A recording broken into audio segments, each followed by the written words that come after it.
სულ რამდენიმე წუთში უნდა დაიწყოს ალეკო ელისაშვილის სასამართლო პროცესი. ლელა მარიდაშვილი იქნება ის მსაჯული, ვინც დღეს აღკვეთ ღონისძიებასთან დაკავშირებით იმსჯელებს პროკურატურა დაპატიმრებული პოლიტიკოსისთვის აღკვეთ ღონისძიებად პატიმრობის შეფარდებას ითხოვს. ადვოკატი კი გირაუშუა მდგომობით მიმართავს დღეს სასამართლოს. რა გადაწყვეტილებას მიიღებს ლელა მარიდაშვილი ცოტა ხანში გახდება ცნობილი. უფლებადამცველი აცხადებს, რომ გამოძიების ეტაპზე ელისაშვილს ჩვენება არ მიუცია გამოძიებისთვის, ამიტომ საინტერესოა რა სიტყვის დღეს ის განსაზღვრელი სკამიდან როგორ აღწერს შაბათს განვითარებულ პროცესებს, რა აქვს მას სათქმელი საზოგადოებისთვის, რა მოტივთან დაკავშირებით ისაუბრებს, აღიარებს თუ არა წარდგენილ ბრალდებას.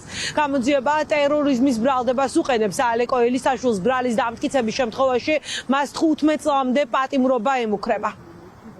Datus ხარე მოვითხოვთ შუამდგომლობით გირაოსთან ხა იქნება 5 თესლარის ოდენობით. ჩვენი მედი არ გვაქვს, რა თქმა უნდა, რომ სასამართლო დააგვაყოფილებს ჩვენ მოთხოვნას და ვარაუდობთ, რომ სასამართლო ალექსანდრე ელისაშვილის პატიმრობაში გაუშვებს. ხო, რა თქმა უნდა, ხელი მოვაწერე გაუთხოვებასთან დაკავშირებით, ვერსია და ვარაუდი არის ის, რომ მუხლის სიმძიმიდან გამომდინარე, მას ედავებიან ტერორისტული აქტის ჩადენის მცდელობას. რა თქმა უნდა, ეს არის ერთ-ერთი ყველაზე მძიმე მუხლი და აქედან გამომდინარე ისინი ფიქრობენ, რომ რაღაც ინფორმაცია შეიძლება გავრცელდეს. ვერ დავადასტურებ კონკრეტულად ვინ ვიდეო ჩანაწერებში არის თუ არა ალექსანდრე ელისაშვილი, აქვს საუბარი არის გარე პერიმეტრზე მოსიარული ადამიანი არ ვიცი არის თუ არა ის, რომ არც ვიცი რა ლოკაციებით გადაადგილდებოდა და როგორ მოვიდა სასამართლოს შენობამდე. შენობაში მყოფი პირზეც ვერ დავადასტურებ, რომ ალექსანდრე ელისაშვილი, თუმცა მე ალეკო ელისაშვილთან ვიცი, რომ იმყოფებოდა შენობაში. ის პირი არის თუ არა ალეკო ელისაშვილი, ამაზე პასუხს მე ვერ გაგცემთ. საკალათო სასამართლოში ალეკო ელისაშვილის პროცესზე დასასწრებად მოსულები არიან მისი ოჯახის წევრები, მეგობრები, გულშემატკივრები, ძლიერი საქართველოს წევრები, ალეკო ელისაშვილის თანამოაზრეები. საზოგადოებას უფრო მეტი კითხვა აქვს ამ საქმესთან დაკავშირებით მას შემდეგ, რაც პროკურატურამ ვიდეო ჩანაწერი გამოაქვეყნა, ვიდრე პასუხები კონკრეტულ კითხვებზე. მიუხედავად იმისა, რომ საზოგადოების მაღალი ინტერესი არსებობს ამ თემასთან დაკავშირებით, გაუთხოვების დოკუმენტზე მოაწერიდებს ადვოკატებს ხელი, რაც იმას ნიშნავს, რომ მათ არ იქნებათ შესაძლებლობა ისაუბრონ ღიად იმ მტკიცებულებებთან დაკავშირებით, რომელიც ელისაშვილის საქმეში პროკურატურის მიერ იქნება ჩადებული. ალეკო ელისაშვილის შესახებ ვიცი 3 რამ. პირველი ის, რომ ალეკო ელისაშვილი ძებნილია პუტინის რეჟიმის და პუტინის რუსეთის მიერ და პუტინის რეჟიმიც მას ედავება ტერორიზმს. მეორე, ალეკო ელისაშვილი არის ნამდვილად საქართველოს პატრიოტი მოქალაქე და მესამე, ალეკო ელისაშვილს ნაცემი ჰყავს საჯაროდ კამერების თვალწინ მამუკა მდინარაძე და ქოცი როგორც სუბიექტი არის ბოღმიანი და შურის მაძიებელი სეგმენტი და წარმომადგენელი საერთოდ ქართულ პოლიტიკურ სივრცეში. ეს 3 რამ ვიცი, დანარჩენი უკვე გამოაშკარავდება პროცესში.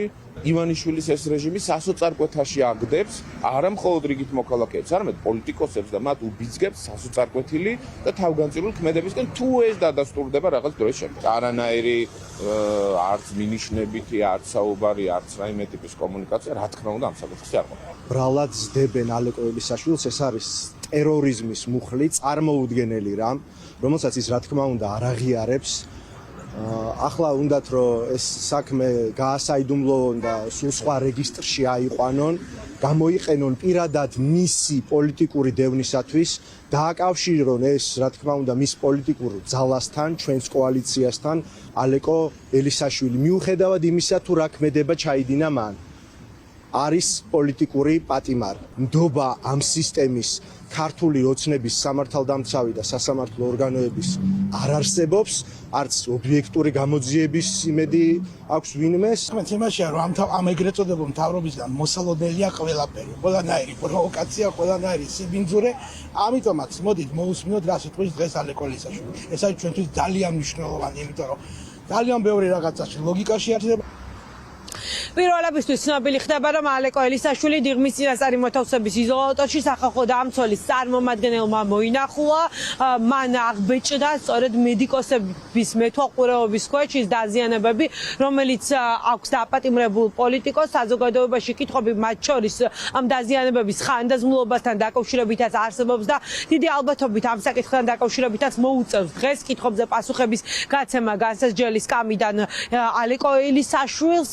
მისი სასამართლოს ხდომა სულ რამდენიმე წუთში უნდა დაიწყოს საქალაქო სასამართლოში, უკვე ელოდებიან დაპატიმრებული პოლიტიკოსის განსაზღვრელი სკამზე გამოჩენა, სასამართლო პროცესი გაიხსნება და ამის შემდეგ ბევრ კითხვას გაეცემა პასუხი. ალეკო ელისაშვილი ჩვენი ინფორმაციით აპირებს ისარგებლოს სიტყვის უფლებით და ისაუბროს ამ საქმესთან დაკავშირებით. როგორც გითხარით, პროკურატურა ითხოვს ელისაშვილისთვის პატიმრობას, ადვოკატები კი გირაოს შუამდგომლობას დააყენებენ. ბუნებრივია პირვალები გაავაშუქებთ ამ ხმაურიან სასამართლო პროცესს და მოვლენების განვითარების შესაბამისად მაყურებლებს უახლეს ინფორმაციას მივაწვდით საქალაქო სასამართლოდან.